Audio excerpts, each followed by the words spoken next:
Welcome back. Well, basically, it's blackmail. It's threatening to share explicit images of mostly young people online. And figures seen exclusively by this programme show that so-called sextortion is now up by 43%. Yeah.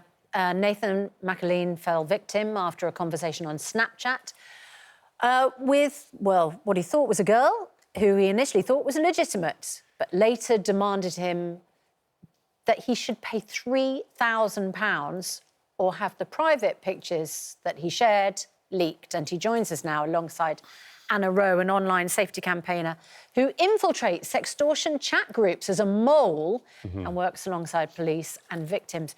Very good morning to you. Good morning. Now, it's good to see you here, Nathan, and I think it's really important for particularly young men, because it is often young men who are being targeted by these criminals. You thought you were talking to a consenting young lady. Yeah. So tell us how she, because I presume you don't know I've no idea. A woman, they got in touch with you. Yeah, basically they added me on Snapchat. I was on a lad's holiday.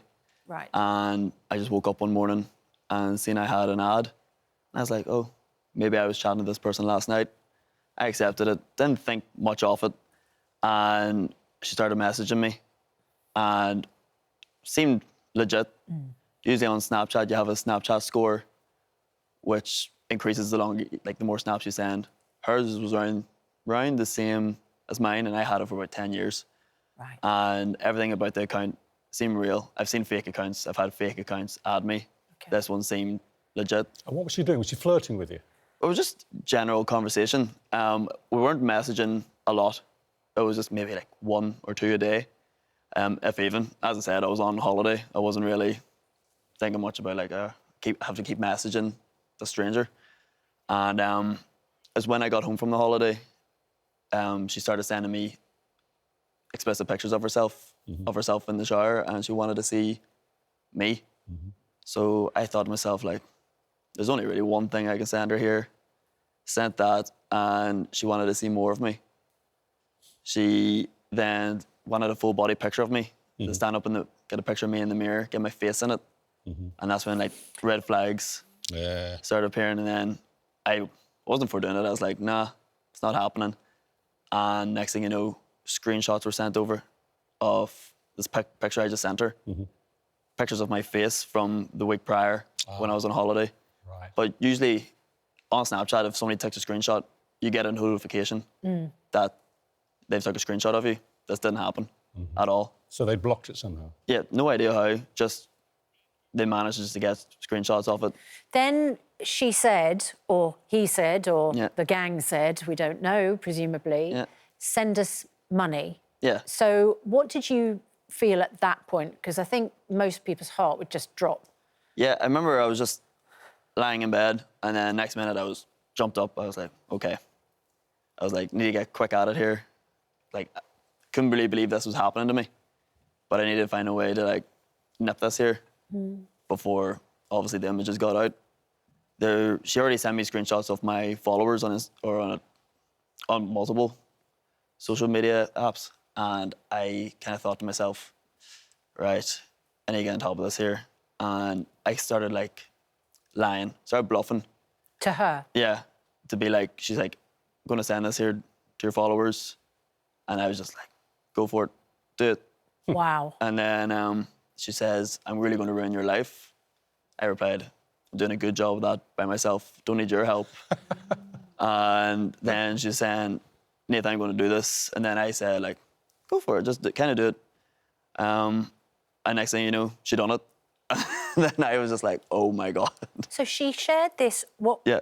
I mean, I don't want you to describe it, but it was an explicit part of your body. Yeah. She shared that with a whole load of people that you know. Yeah, she created a group chat and just added me into the group chat and sent the images in. What did you do then? I immediately, it was just like, because the group chat didn't have a name or anything, it just showed like a few names that was in the group chat. I noticed my wee sister was in it. And I was like, oh, no, this can't be happening. So I just reported all the images immediately. You reported them Yeah. To which social media site was it? Instagram. And what did Instagram do? Well, they took it down pretty quickly. I only found this out the next day because as soon as I reported all the images, I blocked and reported the account. I made my account private and I just deleted the account of everything. Like, I tried to get as far away from that account as possible. But the people who were in the group, Yeah. did they, including your sister, did they see the image? No, nobody. That's how I know they acted fast. Right. Because the next morning, nobody had seen anything. Because I remember I put up a story explaining what happened. Right. Because I was like, they still have screenshots of my followers. So even though I have them blocked, they still have that list of names. So they could still send it? Yeah. So I decided to put up a story explaining what what I've done. So you completely took control, basically. That's what you did. Try to give them like no leverage, basically. That's what I was trying to. I was like, I'm going to explain what I done here, get ahead of the curve, in case it does get out. And I remember one of the people that replied to my story was somebody's name that I seen in the group chat, and I goes, "Hey, you're actually added to the group chat. Did you see anything?" And she responded that No. she's not in a group chat. She woke up this morning, there was no group chat. Anna, this is a textbook example, isn't it, of actually, if you can keep calm and think straight, this is how you should deal with it. Absolutely, and that is the key thing, is to take a breath and not panic, because there's always a way out. And it's really fabulous that Nathan had the attitude that he did with this, but of course, all humans are unique, and there will be our teens, especially the younger ones, who go into the absolute opposite. The panic mode. Yeah, and they'll just hear whooshing in their ears when this happens, and it literally is the end of the world for them. So the Internet Watch Foundation is a registered charity that works to eliminate child sexual abuse material from the internet, and they said that in the first few months of this year, there have been 70 confirmed sextortion reports, 68 of which have involved boys, and 2 involving 11 to 13-year-olds. Yeah. Now, it's quite hard for a child to have the same attitude that Nathan has. Nathan's a confident young man in his 20s with a great sense of humour and a group of friends who just probably would go, "What on earth have you been up to?" Yeah. Whereas if you are talking about an 11, 12, 13, even a young teenager, or even plenty of young men in their 20s, might panic. And we know that some young men in particular have ended their lives when this has happened to them. So what advice would you give, Anna? For me, knowing the criminals the way I do, the first thing you need to know is just don't ever send money, because it empowers them to keep going. Once they know they've got that hold on you, They'll ask for more. They will ask for more. So you don't send money. They have to make you fear. That's a really important message. It is. They say, send money or we'll ruin your life. Yeah. They are not going to... They're implying that they will stop. Yeah. They won't stop. No. OK. It will literally empower them to keep going. There might be people watching who've already sent money. Yeah. So to make this work, they have to be able to speak to you to make you fear.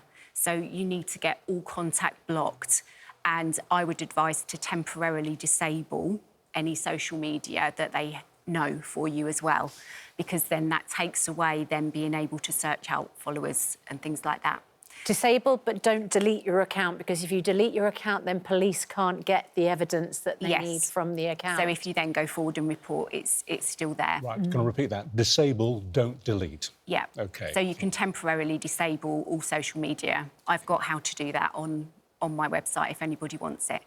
And it is just important not to panic. And presumably, the initial piece of advice is try not to send the images in the first place, because you never know where they're going to end up. Yeah, and we were saying this needs to be approached holistically with our teens. So although we need to have that understanding about what to do if you have found that you've become a victim, but also we need preventative measures.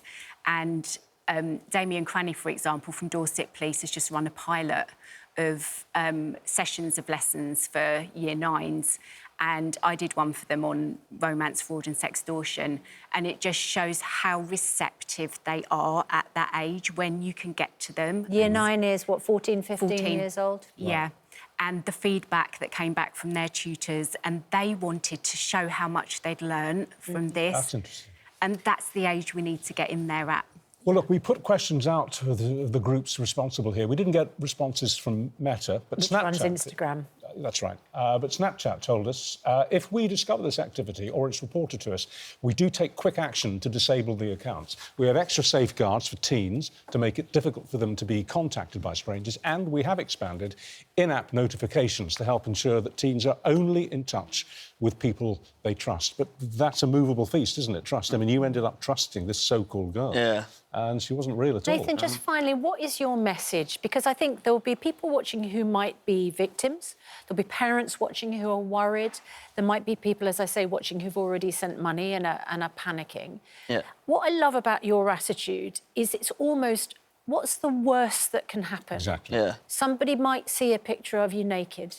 Is that, Yeah. is So that the, you know, you can kind of front it out almost? It's just like, I always kind of thought to myself, I think it's important for a lot of people to think, like, in a year's time, who's going to be talking about it? It's like, nobody's going to be thinking about it in a year's time, maybe not, even a lot less than a year. There'll be something else happening. They'll be talking about that there. I would say, as you said yourself, like, never pay. No. Never, because there's no proof that they've actually deleted the image. No. And if talk to your mum. Didn't you talk to your mum? So I always say, talk to your family, talk to your friends. Yeah. It's important to talk because you feel trapped. I know a lot of young ones will probably feel trapped and they're dealing with this by themselves. And if anything, they're just constantly in their own head and it's going to make it worse. Talk to people about it. Yeah. Everybody's going to, like, majority of the time, everybody's going to be understanding. It is a horrible thing that happens.